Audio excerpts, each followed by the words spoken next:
Hi, folks. It's the 11th of August. It's about 10:15 in the morning, UK time. I know that Mercury stopped going retrograde about 2 hours ago, just under 2 hours ago from the moment I'm recording this. But that doesn't mean that things are changing as fast as we would all like. Mercury is standing still now, it's stationary. And it's going to remain at 4 degrees of Leo for a few more days yet. So the opposition to Pluto that it's going through is, it's ongoing. So on the one hand, the intensity and the capacity for obsessive compulsive behaviour, the extremes, they're going on, they're carrying on. What's different is the attitude. Individual and collective approaches to the way we think about what's going on and to the way we communicate about what's going on seem to be changing. As Mercury starts to inch forward, we should find that both with our own thoughts and with our communication in the world, that there's room for more flexibility, hopefully more optimism, but more flexibility. But not today. Today is the longest void moon in August, so let's look at what the void moon actually is. I know I'm repeating myself for many of you, but the moon, we are the only planet who can actually see our moon. If you lived on any other planet, the moon is either too far away or too small to be seen with a naked eye.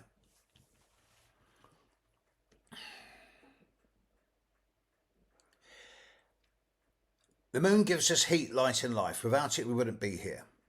It governs a lot of cycles. It deals with our feelings, moods, sensitivities, habit patterns, day-to-day life and routines.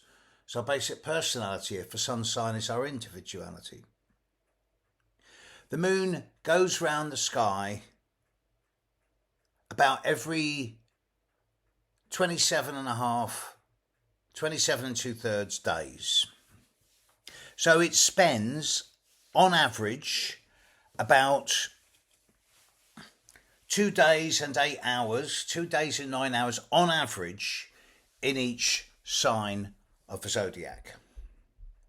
During its journey through each sign of the zodiac, it will make aspects to every planet in the sky. Some will be minor, some will be major, but the major aspects are what counts.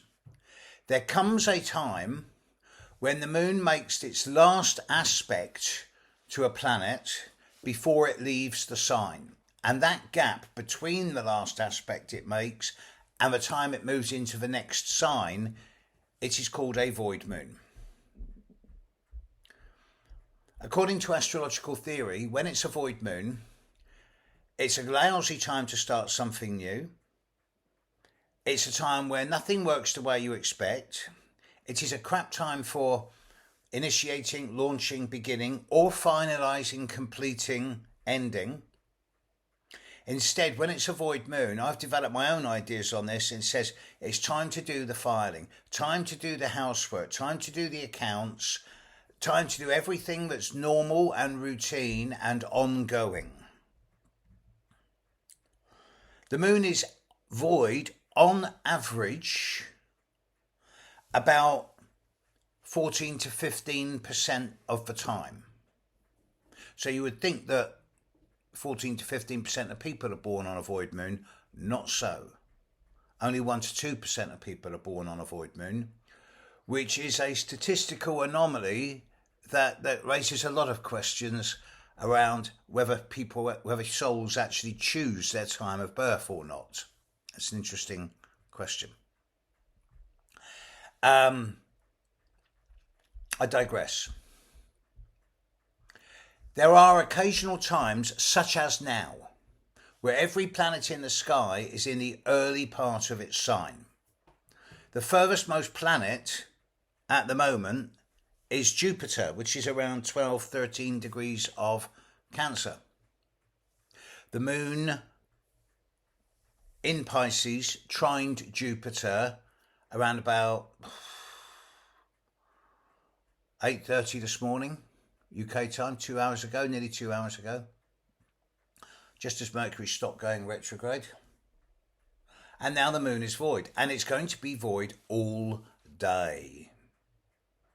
And it won't stop going void until about half an hour before midday tomorrow, UK time.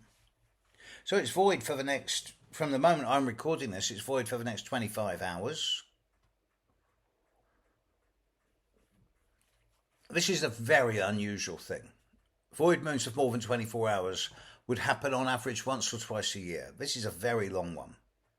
So don't get caught up in anything that's happening today. Whatever you hear or see around you, whatever knowledge or information comes your way today is not going to be the reality.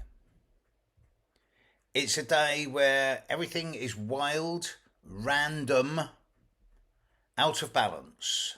This doesn't mean negative, but it does mean that sensible people today will just get on with the housework, do the filing, do the accounts, do everything that's normal and routine, and not start or end anything new. You'd think after this last Mercury retrograde, which has been one of the most challenging Mercury retrogrades I've experienced for a long time, primarily from the world perspective, not just mine, you'd think that things would start clearing up. But now we've got this void moon, and I suggest that this is a day to take space to reflect on the last 2 or 3 weeks and say, okay, what's really happening here? And around about 11:30 a.m. UK time tomorrow morning, Tuesday morning, the moon will move into Aries. Now that's a great launch point. So, clear your decks, get the filing done, clear your desk space, get the housework done so that by 11:30 UK time tomorrow morning, you're in a position to be able to go, okay, let's begin. Let's start something new. The moon will be applying in trine to Mercury, and opposite Mars, as well as conjuncting Saturn and Neptune. I think tomorrow, around midday UK time, is an excellent time for a fresh start and a new beginning, one that brings both creativity, imagination, structure, discipline, energy, and good planning ability. But not today. Today is a day where you just sit back and go,